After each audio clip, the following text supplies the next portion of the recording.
এ পর্যায়ে মাননীয় প্রধান অতিথি আনুষ্ঠানিকভাবে আইবাস সিস্টেমে সেন্ড বাটন প্রেস করে নির্বাচিত মসজিদের ইমাম, মুয়াজ্জিন, খাদেম, মন্দিরের পুরোহিত, সেবায়েত এবং বৌদ্ধ বিহারের অধ্যক্ষ ও উপাধ্যক্ষদের মাসিক সম্মানীর অর্থ সংশ্লিষ্ট ব্যাংক অ্যাকাউন্টে ইএফটির মাধ্যমে প্রেরণ করবেন।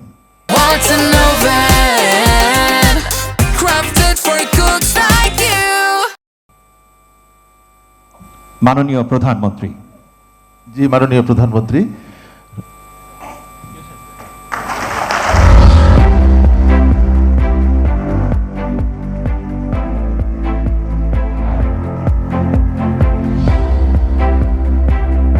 ধন্যবাদ মাননীয় প্রধানমন্ত্রী।